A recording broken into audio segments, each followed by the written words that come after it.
na nossa série Identidade. Hoje nós vamos concluir a série. Próximo final de semana nós estamos começando uma nova série que também vai ser bênção demais, eu tenho certeza. Vem novidades por aí, então você fique preparado que coisas novas virão da parte do Senhor. Hoje nós vamos falar sobre nossos valores.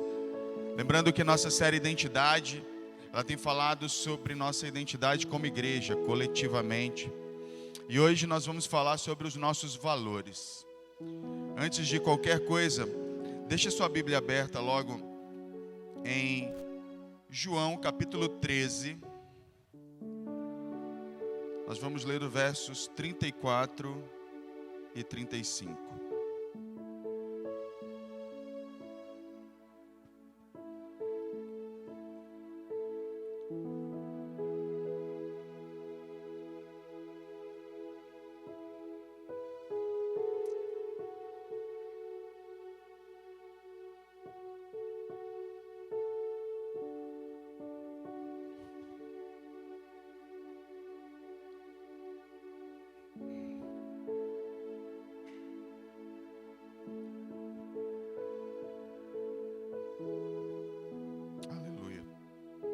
Nós vamos fazer a leitura bíblica e depois nós vamos orar. Diz assim o texto: um novo mandamento dou a vocês: amem-se uns aos outros como eu os amei. Vocês devem amar uns aos outros. Com isso todos saberão que vocês são meus discípulos se vocês se amarem uns aos outros. Feche seus olhos, vamos orar, vamos pedir revelação do Espírito Santo. Pai, que o Senhor venha nessa noite nos trazer uma revelação, a revelação que nós precisamos a respeito do amor, que o Senhor nos delegou, nos comissionou a viver. Que essa noite nós possamos receber a revelação e nós possamos então nos alinhar à sua palavra e viver de maneira integral, Jesus, aquilo que está escrito na sua palavra a respeito de amarmos. Em o nome de Jesus, fala conosco, nos concede graça, em nome de Jesus, amém e amém. Muito bem, para a gente entender, coloca na tela aquela imagem lá, Maclay, por favor. Nós vamos entender quais são os nossos valores como igreja. O que são nossos valores? São aqueles princípios, todos os princípios da palavra de Deus são os nossos valores. Todos. Entretanto, nós escolhemos 3 fundamentais pelos quais nós vamos nos mover como igreja. E esses 3 fundamentais são amor, excelência e unidade. Acreditamos que como igreja, os fundamentos do nosso serviço, da nossa comunhão, do nosso culto, parte desses 3 princípios. Bem, da verdade, se nós formos avaliar todos os demais valores bíblicos, princípios bíblicos, eles se desdobram a partir desses. Então nós vamos, embora como nós vamos falar no fevereiro, março, nós vamos falar só sobre excelência. Se eu não me engano, em abril nós vamos falar só sobre unidade. Então hoje eu quero dedicar essa mensagem ao primeiro princípio, o amor. O primeiro valor nosso como igreja. Porque assim, a gente precisa começar a entender que o amor do cristianismo, o amor é a raiz do cristianismo. O amor que há no cristianismo, ele deve ser expressado de maneira absoluta. Nós precisamos aprender a viver e a nos amar. Se queremos ser uma igreja que vai marcar o nosso bairro, se queremos ser uma igreja que vai marcar a nossa geração, a nossa cidade, a nossa nação, por que não o mundo, nós precisamos entender e conhecer o que é o amor.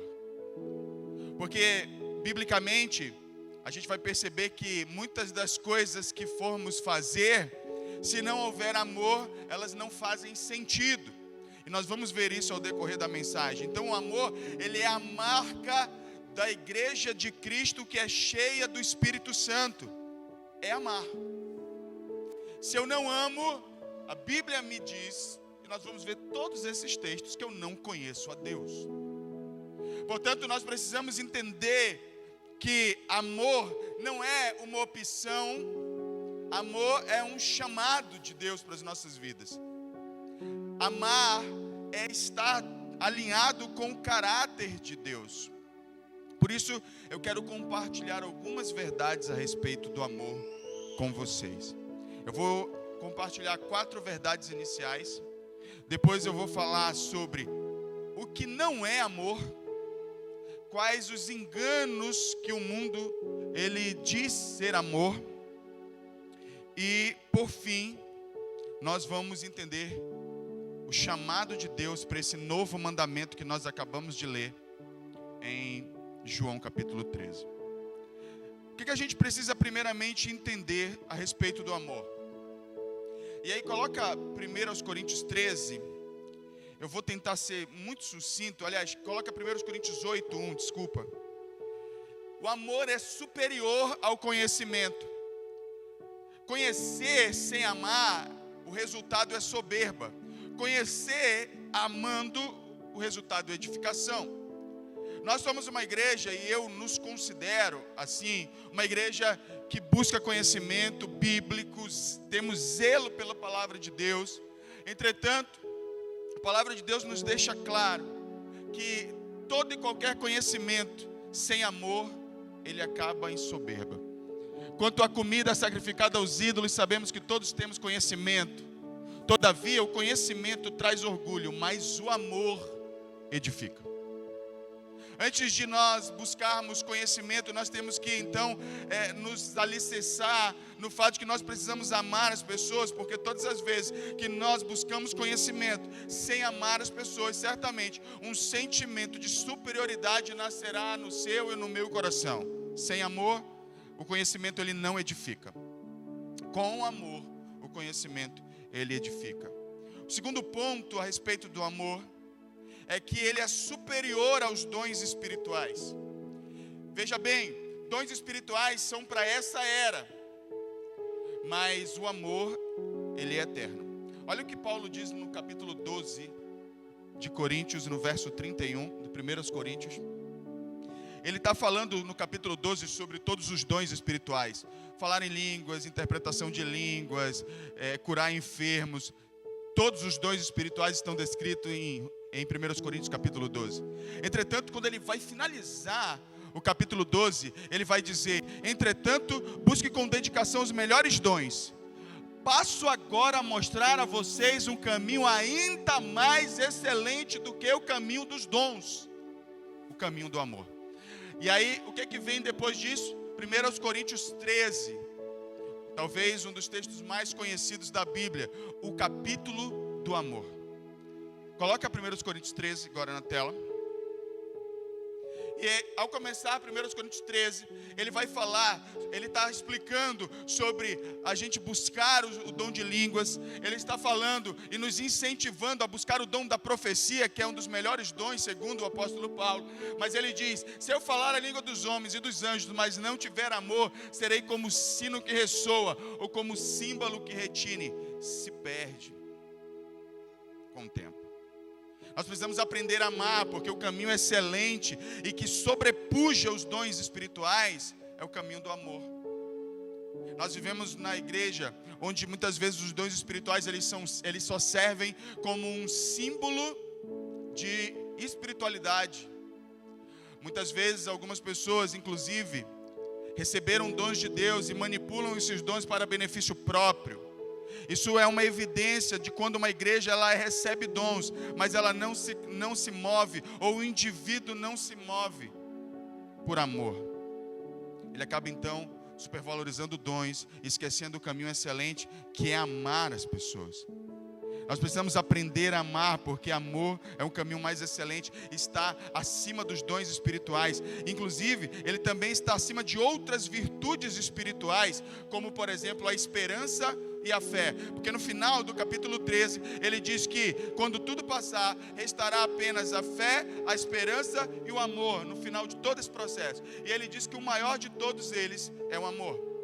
Nós entendemos que quando estivermos na eternidade, não haverá necessidade mais de fé, nem necessidade de esperança. Nós estaremos agora na presença de Deus. Entretanto, o amor continuará existindo, porque Deus é amor. Nós estaremos na presença do próprio amor.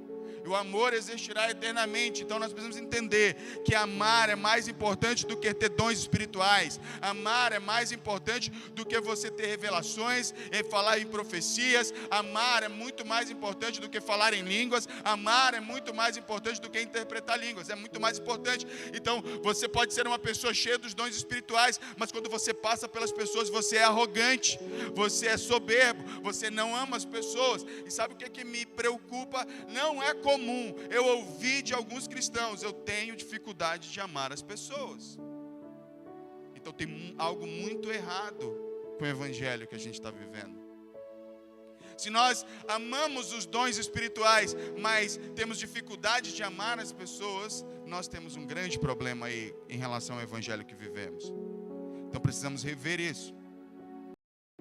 Uma outra evidência, um outro ponto a respeito do amor é que o amor é evidência da nossa conversão. Querido, para que eu saiba, uma das evidências de que eu me converti é que eu aprendi a amar. 1 João capítulo 2, verso 10. Nós vamos ler alguns textos que mostram isso. Primeiro, alguns textos afirmativos a respeito do fato. 1 João capítulo 2, verso 10. Quem ama o seu irmão permanece na luz, e nele não há causa de tropeço. Veja que para que eu possa ser considerado alguém que está na luz, eu preciso aprender a amar. No versículo 1 João, um pouquinho mais na frente, no capítulo 3, no verso 14, diz: sabemos que passamos da morte para a vida, porque amamos os irmãos. Quem não ama, permanece na morte. Uma das evidências de que nós nascemos de novo é a capacidade de amar as pessoas. E Jesus deixou claro que amar as pessoas, porque se nós amarmos somente quem nos ama, que recompensa nós temos com isso? É aprendermos a amar indistintamente. Inclusive, quando nós vamos ler Lucas capítulo 10, nós vamos lá ver esse texto, que é a parábola do bom samaritano. Jesus é questionado sobre qual é dos maiores mandamentos, e ele vai falar que amar a Deus sobre todas as coisas e o próximo como a ti mesmo. E aí, então ele é indagado pelos fariseus: então quem é o meu próximo? Então ele passa então a contar uma história a respeito do bom samaritano. No final das contas, o que Jesus quer dizer é que meu próximo é todo aquele que tem uma necessidade que cruza o meu caminho. Esse é o meu próximo. Então nós precisamos aprender a amar essas pessoas. Mas voltando para o ponto, o amor é evidência da nossa conversão.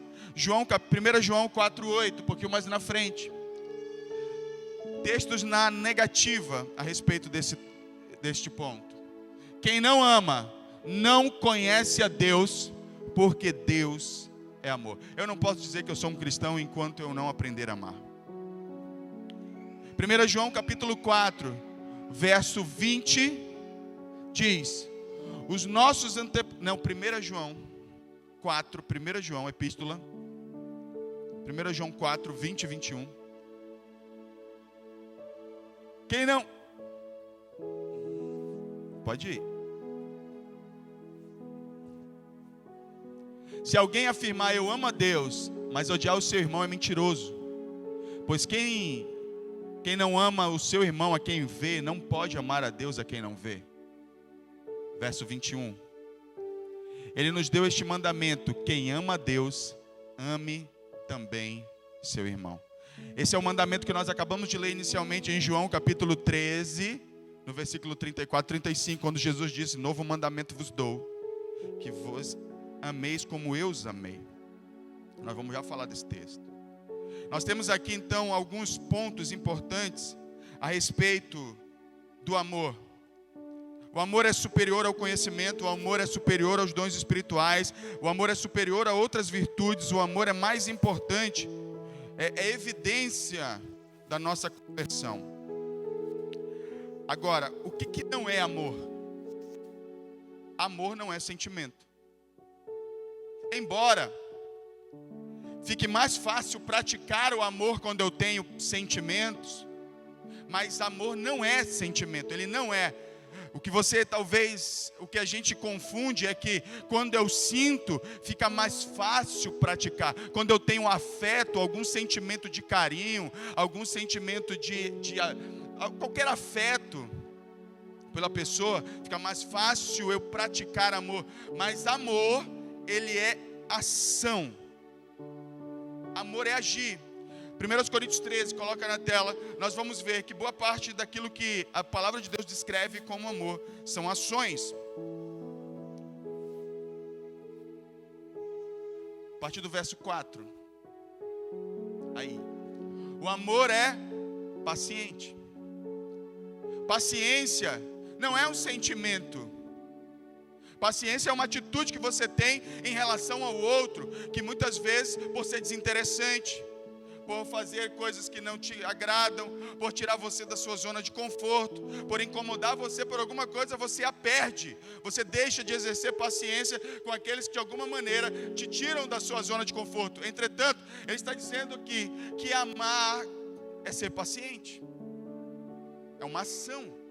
Não é um sentimento. Ninguém precisa sentir para ser paciente. Precisa só ser um pouco empático. Ele vai dizer na sequência que o amor é bondoso. Bondade é a ação que a gente pratica na direção de um outro, visando o bem do outro. Eu não preciso sentir para fazer isso. Se eu vejo alguém em necessidade, como o próprio Cristo falou na parábola do bom samaritano, eu posso muito bem decidir ajudar. E aí ele continua: não inveja, não se vangloria, não se orgulha. São as frases na negativa a respeito do que o amor não faz. O amor não emite esses tipos de comportamentos. O amor não faz isso. Portanto, nós podemos entender que o amor não é um sentimento, é uma ação. Porque se todas as vezes que a prática do amor ela precisasse de um sentimento, queridos, a vida cristã ela não passaria de um discurso, ao invés de uma vida prática. A gente sempre estaria se negando a fazer as coisas porque não estou sentindo. Você jamais obedeceria porque você não está sentindo. Então, nós não podemos alinhar e imaginar que amor é sentimento, porque isso colocaria a nossa vida no campo teórico da coisa. Mas amar é praticar as ações descritas na palavra. Quantos estão entendendo até aí? Diga amém. Outra coisa que amar não é concordar com você, não é concordar comigo. Provérbios 27, versículo 6. Provérbios 27, 6. Diz o seguinte: quem fere por amor mostra lealdade, mas o inimigo multiplica beijos. Nós estamos falando que muitas vezes nós vamos precisar falar verdades e discordar de alguém que amamos. E dizer para você, dizer para ela, você está errado. Porque amor não é concordar. E muitas vezes na sua cabeça, se alguém discorda de você é porque não te ama. Não, isso não é verdade. Você pensa assim, porque muito provavelmente você tem uma raiz de rejeição no seu interior. Então você precisa e tem necessidade de ser validado e validado a todo momento. Mas a grande verdade é que você não precisa que as pessoas concordem com você para você se sentir amado. Porque isso não é amor. Isso não é amor. Ponto 3, daquilo que não é amor. Todo amor é válido, toda forma de amor é válida. Também não é verdade. 1 João capítulo 2, verso 15, diz: não ameis o mundo, e nem o que há no mundo. Veja bem, que existem formas de amor que a Bíblia está dizendo que elas não devem ser praticadas. Então nem toda forma de amor é válida. Nós não podemos achar, queridos, que nós podemos amar de qualquer forma ou de qualquer jeito. Existem alguns objetos do amor. Deus deve ser o nosso principal objeto de amor. Como consequência disso, nós devemos amar o próximo. Agora, entretanto, existe um outro objeto de amor que ele não é legítimo, ele não é bíblico, e que Deus, ele simplesmente pede que nós nos neguemos, é o amor próprio. O amor próprio não é incentivado pela palavra de Deus. E eu vou já falar um pouquinho mais disso, que é onde eu quero chegar ao cerne da mensagem. Mas o amor próprio, ele não é algo que é validado, incentivado pela palavra de Deus. Não, de forma alguma. Na verdade, foi exatamente o amor próprio, o amar a si mesmo. Entenda só, embora Satanás possa ter adoradores e possa até haver alguém no mundo que ame Satanás, ele não precisa que ninguém o ame para que cumpra os desígnios dele. Ele precisa simplesmente que alguém se ame para cumprir os desígnios dele. Você pode muito bem não ser um satanista, mas se você se ama, isso é suficiente para Satanás usar você dentro dos propósitos dele. Porque dentro da palavra só é possível Deus te usar de uma maneira, quando você aprende a amar o outro. Porque o evangelho é outrocêntrico. Ele nunca é egocêntrico. Nunca tem a ver com a gente, nunca tem a ver conosco. Deus nos criou para que nós pudéssemos ser bênçãos para outras pessoas, e as outras pessoas nos abençoam também. Então nós não podemos imaginar um evangelho onde nossa vida está centrada em nós mesmos, onde tudo que fazemos tem relação com a gente, onde as ajudas, onde o serviço, onde o meu culto tem a ver comigo e com as minhas preferências, ao invés de ter a ver com a glória de Deus, com a vontade de Deus, com a expressão da glória de Deus. Quantos estão entendendo? Diga amém. Não tem a ver comigo e nem tem a ver com você, tem a ver com o Senhor. Nós não temos como prestar um culto e viver o evangelho amando a nós mesmos. E aqui eu quero voltar e eu quero chegar no cerne da mensagem. Coloca de novo 1 Coríntios 13. João 13 na tela.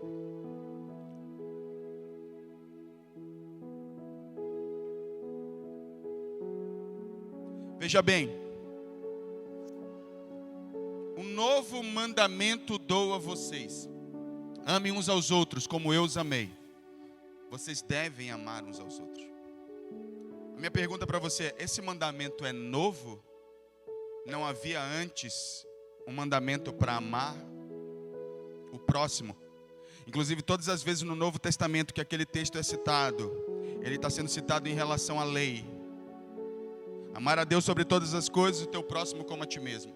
Dentro da lei havia uma ordenança: você precisa amar o próximo como você já se ama. Havia uma identificação bíblica da parte de Deus e do Espírito de que o ser humano ele tem uma tendência a se amar.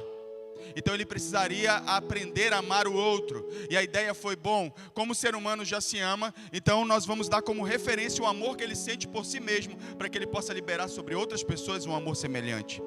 A ideia bíblica é que nós passássemos a amar as pessoas como nós já nos amamos. Por isso que eu digo que a palavra de Deus em momento algum vai referendar o amor próprio. Pelo contrário, vai olhar para o amor próprio e vai dizer: olha, pega parte desse amor que você sente por si mesmo e você agora compartilha com outro. Eu não estou dizendo que a gente não precise ter algum nível mínimo de dignidade e de amor próprio, porque todos nós precisamos disso de fato.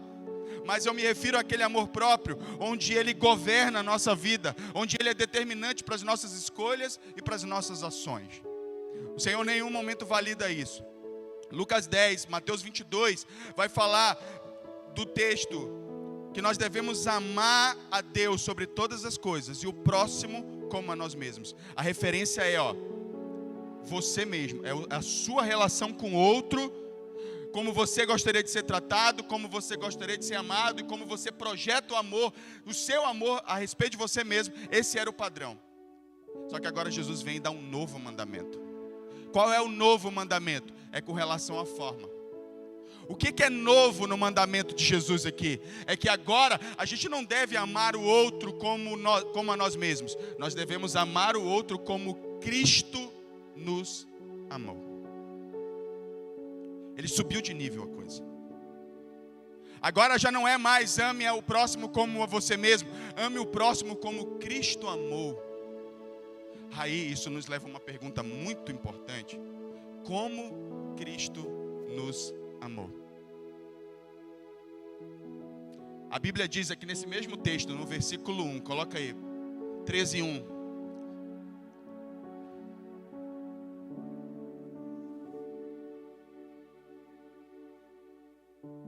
Um pouco Páscoa, sabendo Jesus que havia chegado o tempo em que deixaria este mundo e iria para o Pai, tendo amado os seus que estavam no mundo, amou-os até o fim.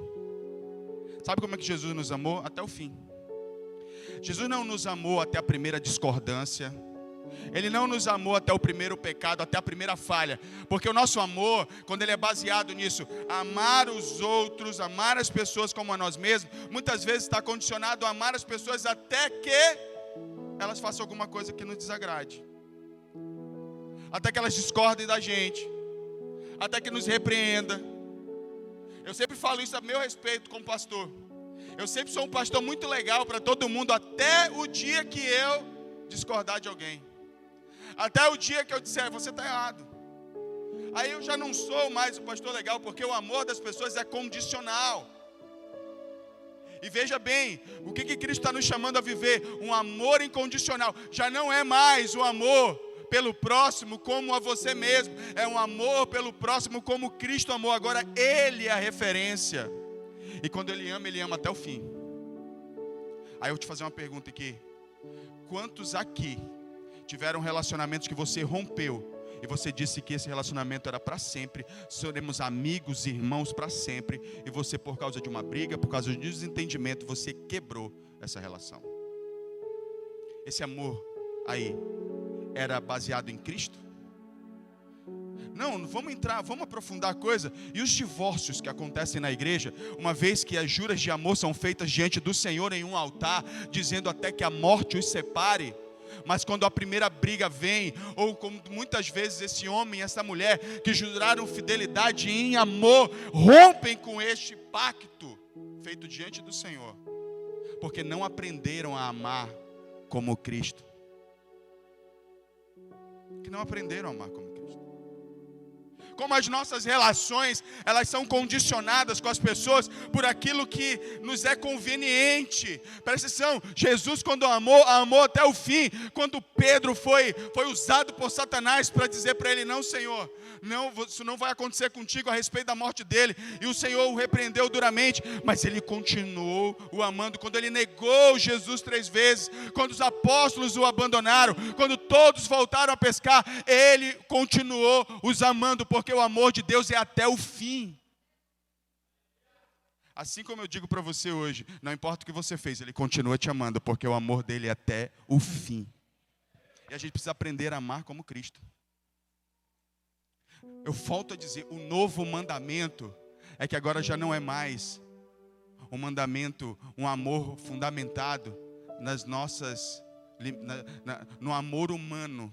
Agora foi estabelecido um novo nível de amor. E esse amor está em Cristo. Como mais Cristo nos amou? Morreu por nós.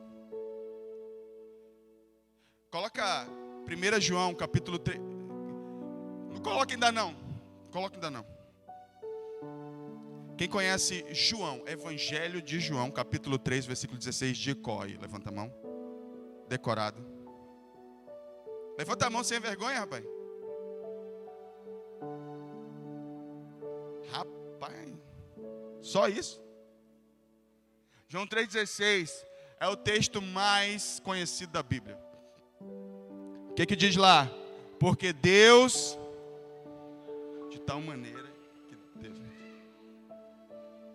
para que todo aquele que nele crê não pereça, mas tenha a vida eterna. Beleza. Agora você sabe o que está escrito em 1 João 3,16? É algo parecido. A referência é até igual, só que tem um acréscimozinho lá. Coloca aí 1 João. Desta forma conhecemos o que é amor. Jesus Cristo deu a sua vida por nós. E devemos dar a nossa vida pelos nossos irmãos. Sabe, a gente tem vivido um momento onde você vai perceber, alguns irmãos estão passando por algumas dificuldades, a gente precisa se mover para ajudá-los. Mas sabe o que a gente ouve da boca de muita gente? Murmuração. É o tempo todo esse negócio de ajudar. É o tempo todo esse negócio de rifa. É o tempo todo esse negócio de não sei o quê. Porque a boca só reclama. Porque você não sabe, não entendeu isso aqui. Você entende que Jesus morreu por você, mas você ainda não entendeu que você precisa morrer pelo seu irmão. Isso é amor. Eu quero dizer que você vai fazer isso com um sorriso às vezes? Não, cara. Às vezes você não vai fazer isso com alegria, com sentimentos, mas você vai fazer porque você sabe que é aquilo que Jesus Cristo nos chamou. E se nós queremos impactar as pessoas que chegarem nessa igreja, nós precisamos aprender a amar, porque quando as pessoas entrarem por aquela porta, elas precisam olhar para a gente e dizer: uau, como esse povo se ama. Porque esse aqui é o terceiro aspecto do fato desse mandamento ser novo. O que é novidade naquilo que Jesus trouxe? Bota lá de novo João 13, versículo 35. João 13, versículo 35. Quando Jesus diz que o mandamento é novo, ele diz que nós devemos amar como ele amou. E agora tem um novo padrão aqui. Isso aqui é novo, que é: deste modo todos saberão que são meus discípulos, se vocês amarem uns aos outros. Sabe o que é novo no mandamento de Cristo? É que agora ele estabeleceu que para nós sermos conhecidos, se nós queremos ser conhecidos como os discípulos de Jesus, as pessoas precisam entrar no nosso convívio e perceber que existe amor. Isso aqui é novo. Em relação ao Antigo Testamento, isso aqui é novo. Porque Jesus deixou impregnado que a mensagem que nós vamos levar, ela está além das nossas palavras, elas estão atreladas às nossas atitudes com as pessoas que nos cercam. Não importa o quanto eu conheça da Bíblia, se eu não amo, a palavra de Deus diz que todo conhecimento passará, que toda ciência passará, mas o amor permanecerá. Está lá em 1 Coríntios 13. Então veja bem, o que é que nós temos na igreja hoje? Nós temos um grupo de pessoas, e eu não sei se é o seu caso, querido irmão. Eu não sei se é o seu caso, mas nós temos algumas ideias correntes no meio do povo de Deus, que é algo do tipo: eu quero ser cristão sem me envolver com as pessoas. Existem alguns motivos pelos quais nós podemos fazer as coisas. Nós podemos fazer por amor a Deus, por amor às pessoas, mas até bons serviços podem ser feitos por amor a nós mesmos. Por isso Jesus, ele deixou muito claro que a maneira de nós nos identificarmos como discípulos de Cristo é quando a gente libera amor sobre as pessoas, quando a gente ama os outros. E esse é um aspecto novo do ensino de Cristo para a igreja agora recém-fundada. Então a minha pergunta para você é: você ama as pessoas? E se a sua resposta for não para essa pergunta, eu te pergunto: como é que a sua vida vai se alinhar com o Evangelho se você não ama as pessoas? Porque se a única maneira de você mostrar que você é um cristão é amando as pessoas. Veja que você vai se encontrar num lugar sem saída, onde você precisa buscar a Deus e se arrepender e dizer: Deus, eu não nasci de novo. Lembre, amar as pessoas é indício de conversão, porque aqueles que amam estão na luz, porque aqueles que amam conheceram a Deus.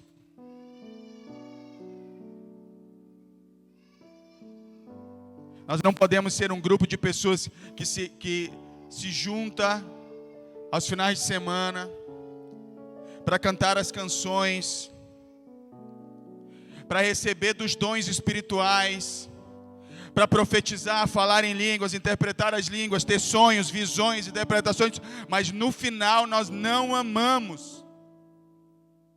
Amamos essas manifestações espirituais porque elas trazem status.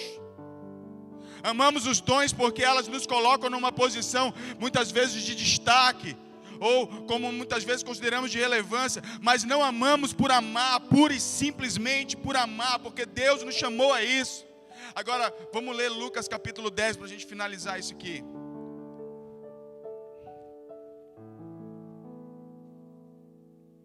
Parábola,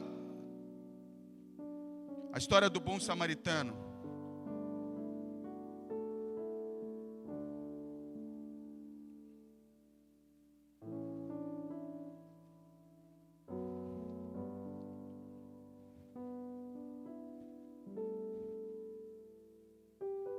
partir do verso 25, tá? Nós vamos ler junto até o 37. Certa ocasião, um perito na lei levantou-se para pôr Jesus à prova e lhe perguntou: Mestre, que farei para herdar a vida eterna? O que está escrito na lei? Respondeu Jesus. O cara já começou errado. O que eu vou fazer para herdar a vida eterna? Ninguém faz nada para herdar a vida eterna. Ela não é conquistada por qualquer coisa que fazemos. E Jesus responde: como você a interpreta? Ele respondeu: ame ao Senhor, o seu Deus, com todo o seu coração, com toda a sua alma, com todas as suas forças e com todo o seu entendimento. E ame o seu próximo como a você mesmo. É o que está escrito na lei. Jesus disse: você respondeu corretamente. Faça isso e viverá. Ele, porém, porque queria justificar-se, perguntou a Jesus: quem é meu próximo? Porque queria justificar-se. Quem é meu próximo? Em resposta, Jesus disse: um homem descia de Jerusalém para Jericó, quando caiu na mão de assaltantes. Estes lhe tiraram as roupas, espancaram-no e se foram, deixando-o quase morto. Coincidentemente, um sacerdote descia por aquela estrada, e tendo visto o homem, passou pelo outro lado. De igual modo, um levita, quando chegou ao lugar e o viu, passou pelo outro lado. Mas um samaritano, estando de viagem, chegou onde se encontrava o homem, e quando o viu, teve piedade dele. Ele se aproximou e lhe enfaixou as feridas, depois de derramar vinho e óleo nelas. Então colocou sobre o seu próprio animal, levou-o para uma hospedaria e cuidou dele. No dia seguinte, deu 2 denários ao hospedeiro e lhe disse: cuide dele. Quando eu voltar, pagarei todas as despesas que você tiver a mais. Qual destes 3 você acha que foi o próximo do homem que caiu nas mãos dos assaltantes? Aquele que teve misericórdia dele, respondeu o perito na lei. Jesus lhe disse: vá e faça o mesmo. Nós temos alguns personagens nessa história. Nós temos os assaltantes, que os valores desse assaltante é: o que eu quero, eu pego à força. E lá, pegava a coisa dos outros, bateram no indivíduo e tomaram as coisas dele. Nós temos os sacerdotes que mais ou menos pensam assim, cada um com o seu problema. Eu estou servindo a Deus, então eu vou ali servir a Deus, agora não posso te ajudar porque eu tenho outras responsabilidades. Cada um com o seu problema. O que é seu, o que é meu, cada um segue sua vida. O levita, da mesma maneira. Mas aí tem um bom samaritano, onde parece que a filosofia de vida desse samaritano é: o que é meu pode ser seu, caso você precise. Isso é amor. Isso é amor. E aí Jesus deixa muito claro que este homem representa exatamente aquilo que um cristão deve fazer. E nós temos aqui um agravante. Quando ele usa a parábola de um bom samaritano resgatando um judeu, porque eles são inimigos raciais. Ou seja, um samaritano, a não ser que tenha nascido de novo, ele de bom grado ou de livre e espontânea vontade jamais socorreria um judeu numa situação difícil. Mas Jesus, ele usou essa parábola justamente para mostrar que alguém que nasceu de novo e que de fato tem o reino de Deus no seu coração, ele está além das diferenças raciais, étnicas, sociais, ideológicas. Ele simplesmente ama. Ele simplesmente está disposto a dizer: o que é meu, mas pode ser seu se você precisar. É isso que o amor faz. O amor, ele reparte.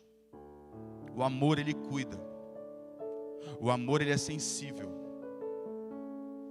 E a grande verdade é: o amor é paciente. Quantas pessoas você rompeu no seu coração porque você é impaciente, incapaz de repartir?